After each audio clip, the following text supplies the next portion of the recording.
Welcome to Analog Layout. In this video lecture, we are going to discuss the introduction of semiconductor manufacturing technology. Let's start the video. I have given my personal LinkedIn account here. If you want to connect and follow me, kindly do that.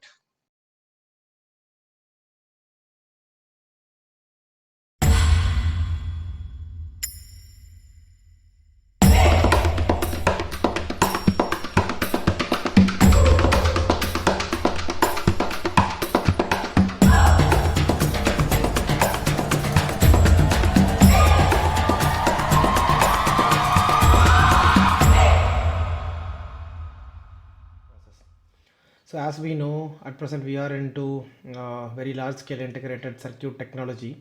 So previously we have so many kind of technologies like LSI, ULSI, VLSI. There are so many techniques are available. But at the modern present technology is usually we will call it as a very large scale integration technology process. This is nothing but a manufacturing of an integrated circuit method, or we'll call it as it's a kind of technology.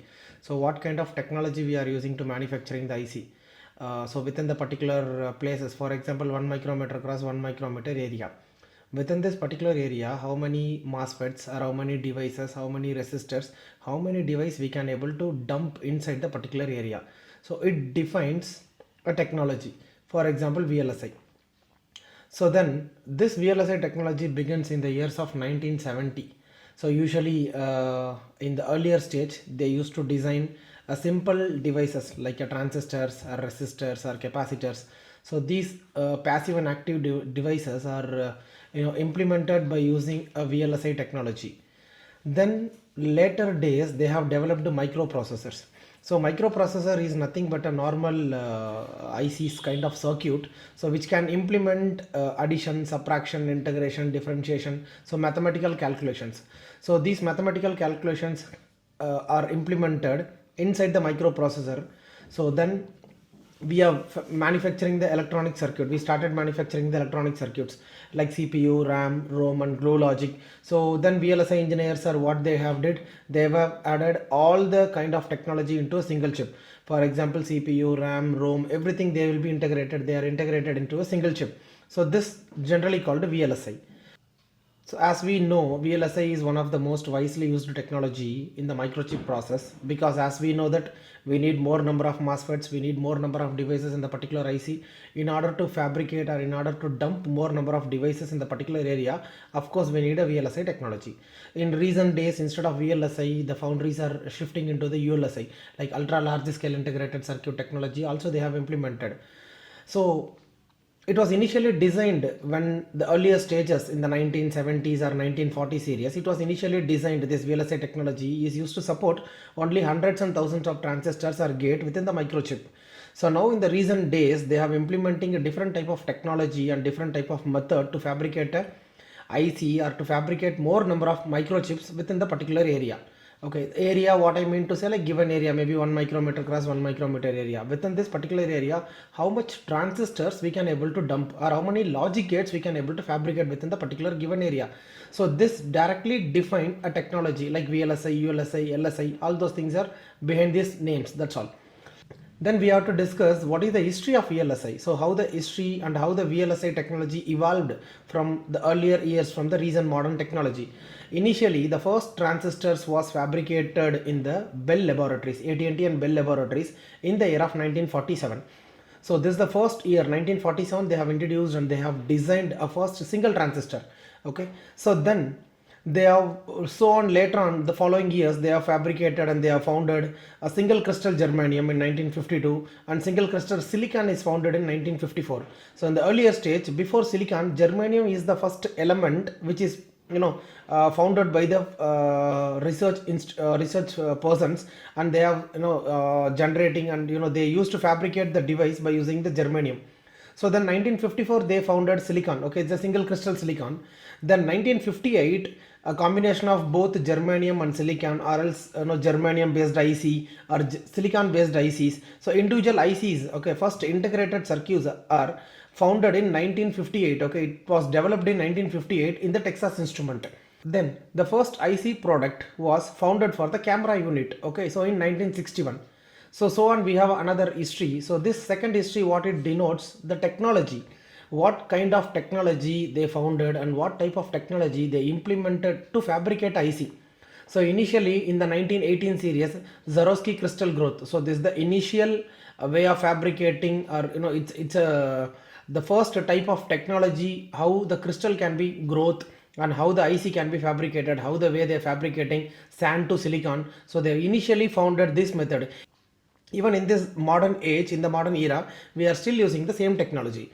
So then the another method is called Bridgman crystal growth. Okay, this is the different type of method when compared to the Swarovski crystal growth. It's a different way of manufacturing the wafers, but almost like the steps, and similarly its look remains same, but there are few steps, there are few technology, or there are few methods are different compared to the Swarovski crystal growth and as well as the Bridgman crystal growth technique. And this was founded in the year of 1925.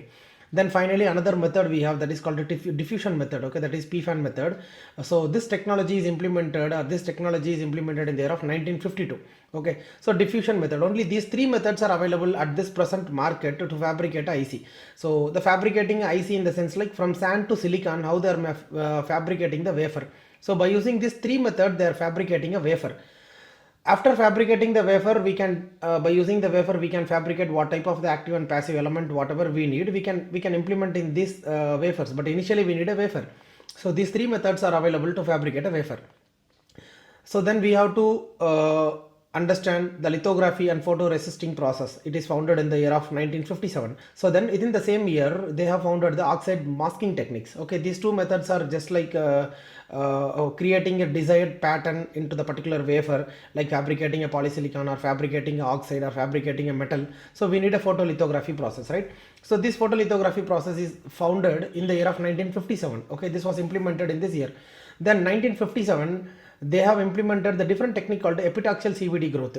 So epitaxial CVD growth is also a same kind of technique. They used to grow single crystal material over the single crystal substrate. Okay, so this is the another type of manufacturing a wafer technology. That's all. So then in the year of 1958, they have implemented ion implantation technique. As we know, till today date, we are using the ion implantation technique.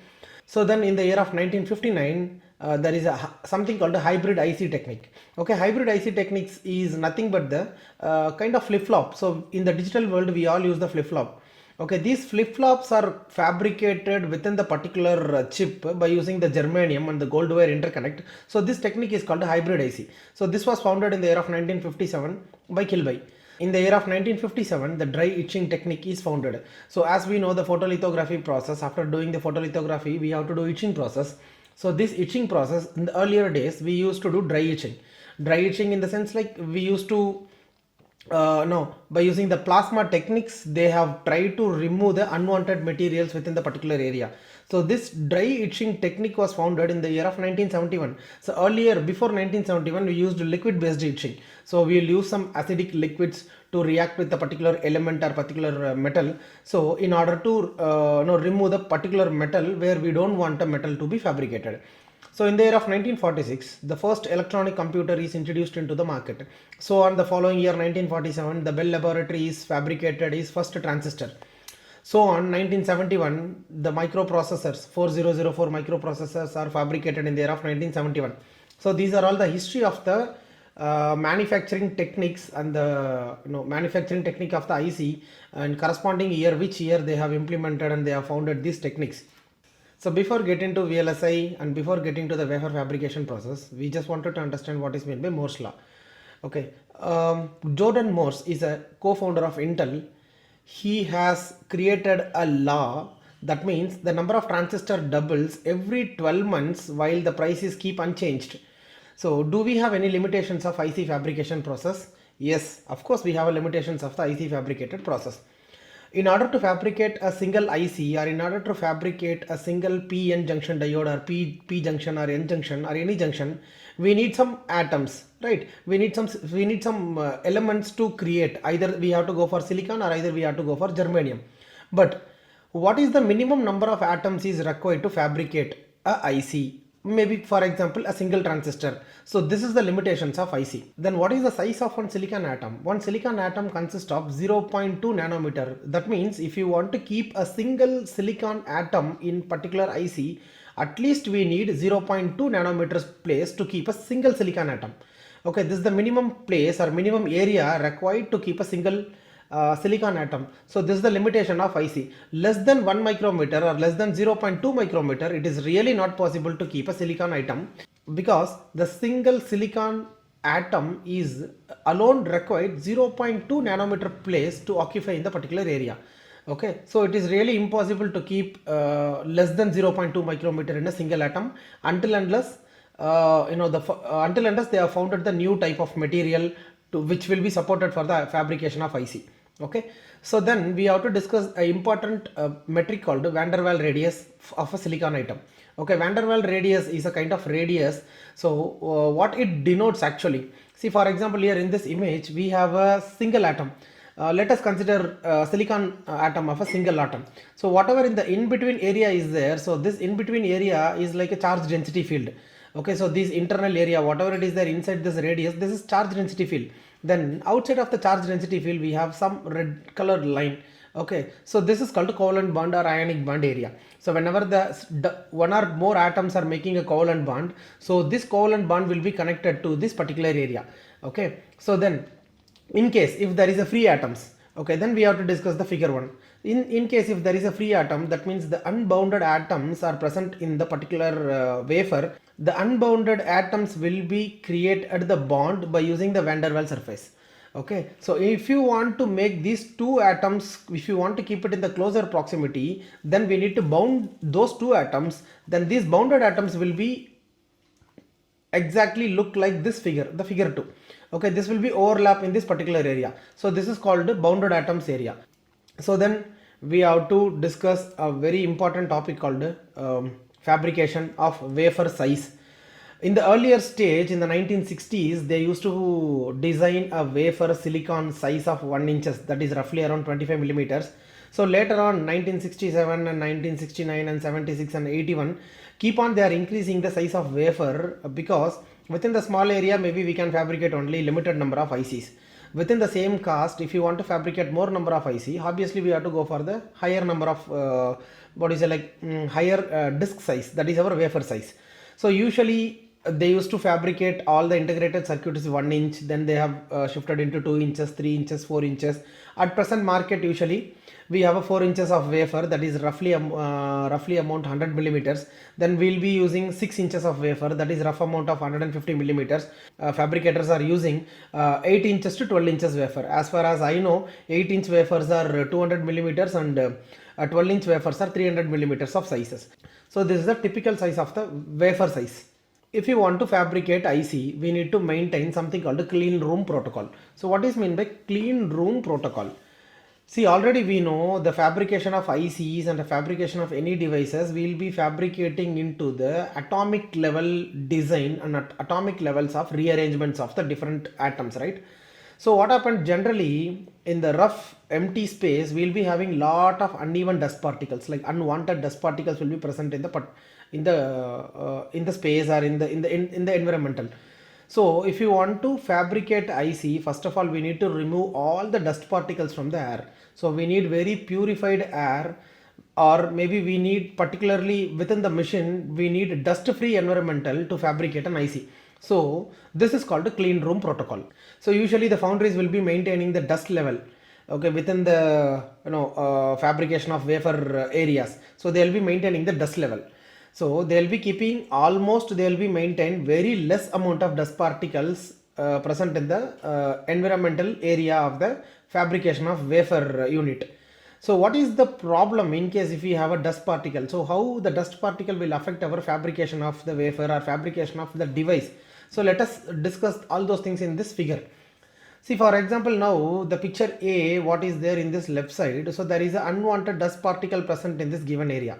In case if I want to do the photolithography process, maybe the positive photolithography process, so just because of this dust particle, where here I have an unwanted stump structure in the lithography process, whereas this process, this one here, I don't want to keep this stump, but just because of some dust particle, I had an unwanted stump here in the photolithography process. Same way, opposite side in the figure B, we have a negative photolithography process. So in this process, I think we have some dust particles here and we have some dust particles here.